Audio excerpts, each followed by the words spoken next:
Often on the news we hear the terms occupied territories, 67 borders, and illegal settlements. And the story we usually hear sounds very simple. During the Six-Day War, Israel captured the West Bank from the Palestinians, refused the United Nations' demand to retreat, and illegally built settlements. But is that really the case? Let's try to understand the situation a little bit better. We'll start with a simple but extremely important question. From whom did Israel capture the West Bank? From the Palestinians? No. In 1967, there was no Arab nation or state by the name of Palestine. Actually, was there ever? Israel took over the West Bank from Jordan in an act of self-defense, after Jordan joined a war launched by Egypt and Syria to destroy Israel. Oh, by the way, destroying countries is rather illegal. The United Nations back in 1967 rejected repeated Arab and Soviet attempts to declare Israel as the aggressor. Security Council Resolution 242 did not demand a unilateral Israeli withdrawal. Rather, the United Nations called for negotiating a solution which would leave Israel with secure and recognized boundaries. In effect, defensible borders. But wait a second, what was Jordan doing in the West Bank in the first place? What was its legal justification? Well, Jordan had It had no legal justification. Jordan simply occupied it during its previous attempt to destroy the newly established State of Israel in 1948, changing the commonly accepted name Judea and Samaria to the West Bank. But that did not really convince anybody. And almost no one recognized the legality of Jordan's occupation, not even any of the other Arab states. So, if Jordan had no legal claim to the land, and a Palestine did not exist, whose territory is it? Let's go a little further back in time.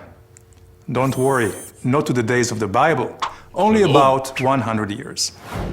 Until 1917, the Ottoman Empire occupied the whole region. After losing in World War I, the Ottomans relinquished their 500-year control to the Allied forces, which decided to divide the old empire into countries. Britain's foreign minister, Lord Balfour, recognized the Jewish people's historical right to their homeland. A small area, equivalent to about 0.5% of the Middle East, was designated for this purpose. Britain received a mandate from the League of Nations to promote the establishment of a Jewish homeland. But wait a second, do you realize what happened? The Jewish homeland originally included not only the West Bank, but also the East Bank of the Jordan River. I guess you cannot say the Jewish people have not accepted some painful compromises already. Anyway, the League of Nations recognition of a Jewish homeland, which includes the West Bank, was reaffirmed by the United Nations after the Second World War.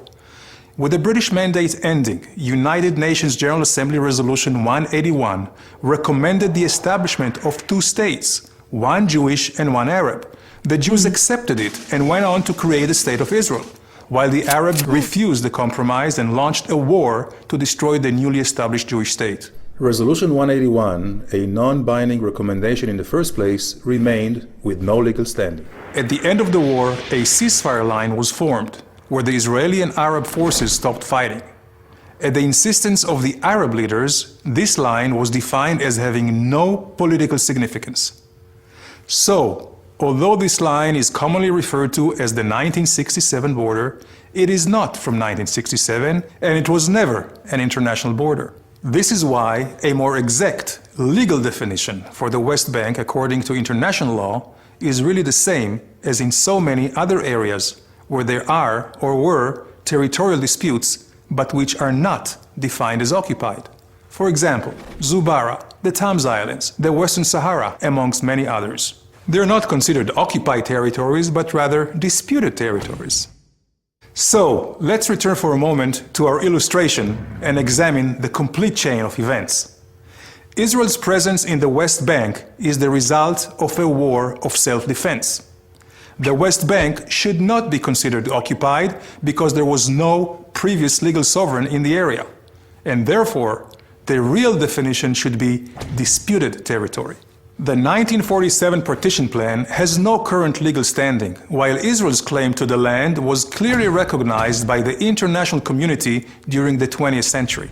That is why the presence and construction of Israeli settlements in the West Bank should not be considered illegal. These are not just my own opinions. They are based on conclusions made by world-renowned jurists like Professor Eugene Rastow, Justice Arthur Goldberg, and Stephen Schwebel, who headed the International Court of Justice. So what's the solution for the dispute over the West Bank? Unfortunately, there is no magic solution. But the only way a solution will ever be reached is if we base our negotiations on legal and historical facts. So please, let's stop using the terms occupied territories and 67 borders. They're simply not politically correct.